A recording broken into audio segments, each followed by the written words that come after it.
Halo semuanya, Shalom. Perkenalkan, nama saya Zevanya Verlin Pratama dari Sekolah SMP Kristen Petra 3, kelas 87, nomor absen 30.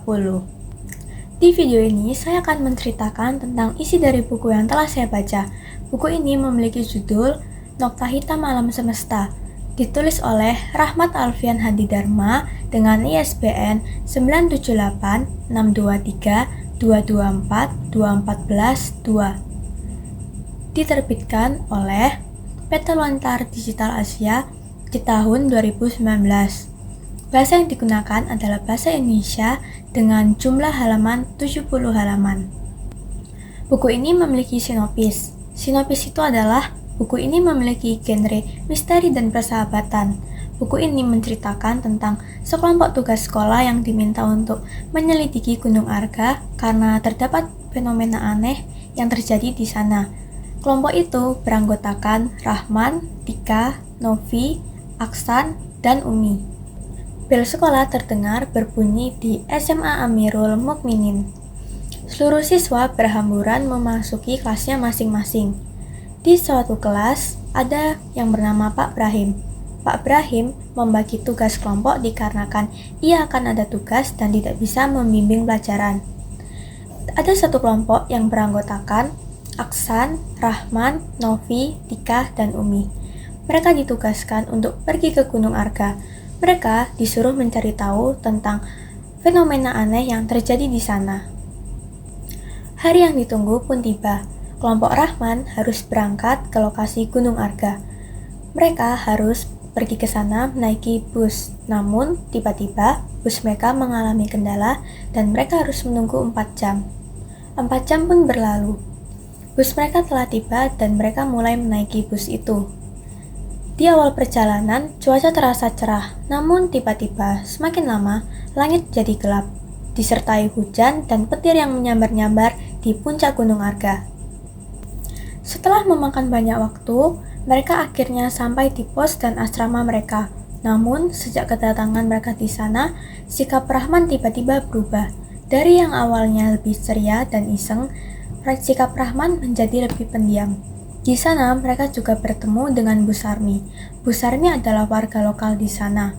Bu Sarmi akan mengurusi segala kebutuhan yang mereka perlukan saat mereka mengerjakan tugas kelompok mereka di sana. Bu Sarmi menceritakan sedikit cerita tentang kehidupan warga lokal di Gunung Arga. Di keesokan harinya, kelompok Rahman berangkat dari pos menuju puncak Gunung Arga. Tetapi baru saja berjalan sedikit, mereka sudah bertemu rintangan, yaitu mereka bertemu ular. Seketika mereka semua takut, namun Umi dengan keberaniannya mencoba mengusir ular tersebut. Tetapi pada akhirnya kaki Umi pun digigit, namun mereka tetap melanjutkan perjalanan mereka. Dengan berjalan agak sekian lama, mereka akhirnya bertemu dengan rumah sesepuh warga di sana. Mereka ingin sesepuh itu menceritakan banyak hal tentang puncak Gunung Arga. Tetapi, sesepuh itu tidak tahu banyak tentang puncak Gunung Arga. Dengan mendapatkan informasi seadanya, mereka memutuskan untuk bermalam dahulu di depan rumah warga sesepuh di sana dengan tenda. Keesokan paginya, mereka memulai perjalanan mereka menuju puncak Gunung Arga. Singkat cerita, mereka sampai di daerah puncak Gunung Arga. Mereka mulai penelusuran mereka dan penelitian mereka. Namun, fenomena aneh pun terjadi. Sekelompok hewan seperti babi hutan dan kera mulai mendekati puncak tersebut. Mereka pun berlari berhamburan mendekati tenda. Di keesokan harinya, mereka mencoba menelusuri puncak gunung tersebut. Namun lagi-lagi fenomena aneh terjadi. Badan mereka dan kaki mereka terasa pegal. Namun mereka menjadi tahu penyebab dari fenomena aneh yang terjadi di Gunung Arga belakangan ini. Fenomena aneh itu terjadi bukan karena hal mistis, tetapi karena puncak Gunung Arga mempunyai medan magnet yang kuat, sehingga petir selalu menyambar di puncak Gunung Arga saja. Akhirnya mereka pun menyelesaikan tugas kelompok mereka dan mereka kembali ke sekolah. Kelebihan dari buku tersebut adalah buku tersebut memiliki alur yang ringan dan cocok direkomendasikan untuk pemula.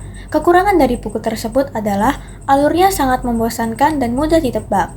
Sekian dari saya, terima kasih.